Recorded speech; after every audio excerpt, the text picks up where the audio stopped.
Auzubillahi minasyaitonirrajim. Bismillahirrahmanirrahim. Assalamualaikum warahmatullahi wabarakatuh. Alhamdulillah. Apa khabar semua kepada warga USIM yang dikasihi, baik para tenaga penggerak kerja, begitu juga dengan pegawai, begitu juga dengan pelajar. Sihat apa khabar agaknya dalam keadaan kita berada dalam musim PKP ini kan, kawalan pergerakan. So, macam mana rasanya berpuasa di rumah? Macam mana rasanya kita berada di, orang kata, di rumah je, tak bergerak ke sana sini kan? Saya sendiri sebagai penceramah pun yang selama ni sibuk hampir setiap hari ceramah di luar, akhirnya juga duduk di rumah dan dapat orang kata dapat berkomunikasi pun melalui secara maya macam ni lah. Alhamdulillah, syukur kepada Allah SWT, kita dapat bersama-sama.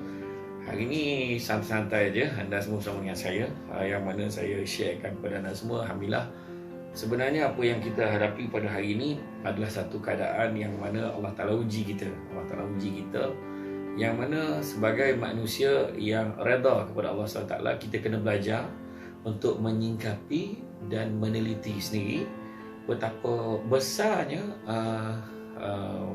hikmah yang Allah Ta'ala berikan kepada kita di sebalik ujian-ujian dan dugaan yang kita hadapi. Kita lihat pada hari ini dalam wabak COVID-19 ini menyebabkan kita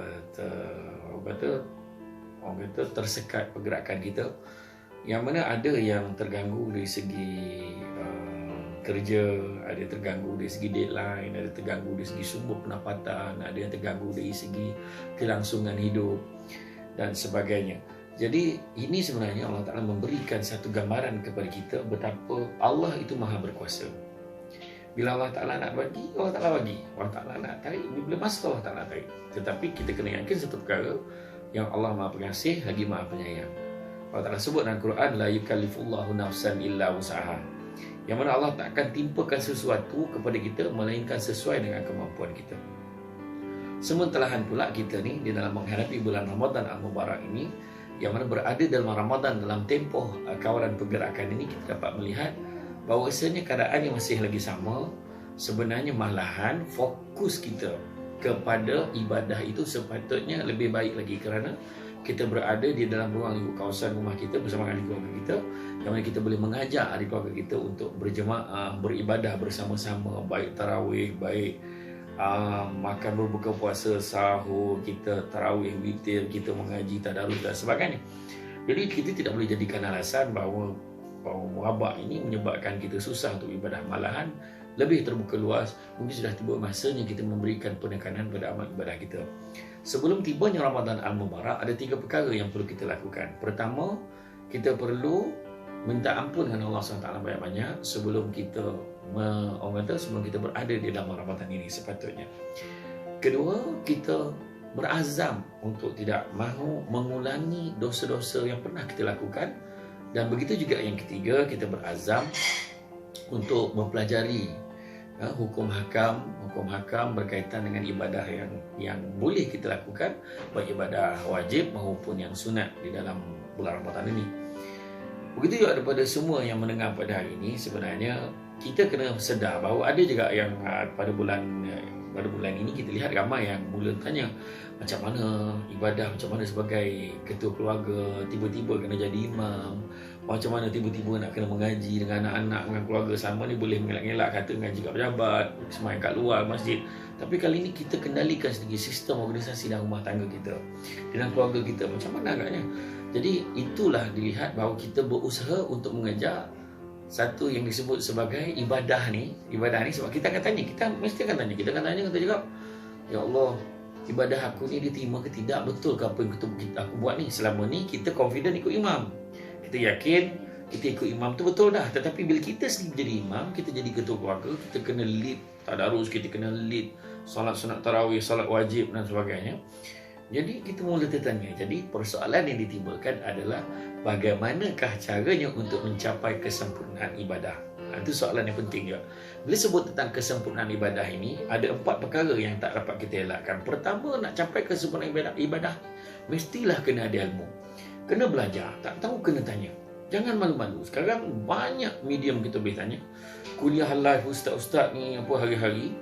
Saya sendiri pun buat kuliah hari-hari, kuliah subuh setiap hari, yang mana anda semua boleh saksikan dalam Facebook saya.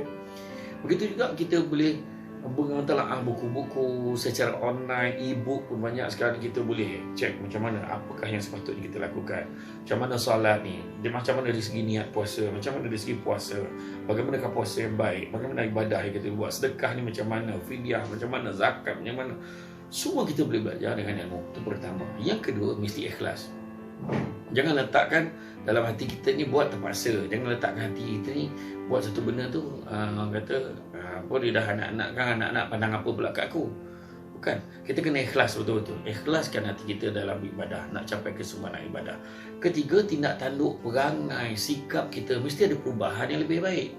Contoh, kita semayang, kita jadi imam, kita apa, tetapi kita gagal membawa watak akhlak yang baik tu ke dalam kehidupan kita sehari-hari. Ini juga penting. Begitu juga seterusnya daripada aspek yang keempat adalah dari segi niat. Inna a'malu binniat. Satu perkara bermula dengan niat. Jadi niatkan yang baik-baik, insya-Allah. Bila niat yang baik-baik, insya-Allah mudah-mudahan Allah akan bantu. Dan niat tu biarlah yang paling penting sekali, niat adalah lillahi ta'ala. Lillahi ta'ala. Niatlah kerana Allah. Sebab apa? Bila kita niat kerana Allah, mudah-mudahan kita beroleh pahala ibadah. Sebab ibadah itu sendiri ada dua jenis ibadah, iaitu ibadah khusus dan ibadah umum. Ibadah khusus adalah ibadah yang biasa kita lakukan, solat, angkat takbir, rukuk, semua ada tata cara dia. Umrah kita tahu macam mana caranya, puasanya macam mana pada mula sampai habis, macam mana buka puasa, pukul berapa, tempoh dia, macam mana, semua kita tahu. Tetapi bila ibadah umum adalah apa-apa juga yang diizinkan oleh Allah Ta'ala, kita lakukan niat kerana Allah. Itu sebabnya dalam bulan Ramadan Allah kurniakan satu malam yang lebih hebat daripada 1000 bulan, iaitu Lailatul Qadr khairum min alfi syahr. Malam Lailatul Qadar, malam Al-Qadar yang lebih hebat, lebih baik daripada 1000 bulan. 1000 bulan bersamaan lebih kurang 83 tahun 3 bulan beberapa hari. Itu setelah kita convert kan. Jadi makna kata satu malam tu, bayangkanlah kalau orang perempuan kita nampak perbuatan biasa, bangun pagi awal, kebanyakan suri rumah lah. Jarang ada jugalah sumi rumah, 2-3 orang. Sumi rumah ni suami yang tak bekerja di rumah. Sekarang ni ramai dah sumi rumah. Bila bangun awal, kita siapkan makanan sahur. Dan bila kita siap susun pinggan, kita masak dan sebagainya, buat air dan sebagainya, kita jemput suami dan anak-anak atau keluarga kita datang makan. Kita niat pagi itu kerana Allah. Bayangkanlah pada malam itu adalah malam Al-Qadar, dan kita niat kerana Allah. Bayangkan, kita beroleh pahala. Niat kita kerana Allah itu, kita beroleh pahala yang lebih baik daripada 1000 bulan. Cuba kita bayangkan. Jadi oleh yang demikian, pada bulan Ramadan ini kita kena ingat, kita mengejar keberkatan, kita mengejar keampunan daripada Allah SWT. Kita juga mengejar supaya kita dibebaskan daripada siksaan api neraka. Jadi jangan kita buang masa, jangan kita biarkan peluang-peluang keemasan ini berlalu begitu saja. Ini peluang kita, buatlah yang terbaik. Mudah-mudahan Ramadan ini menjadi Ramadan yang terbaik untuk saya, anda, semua di mana jua anda berada.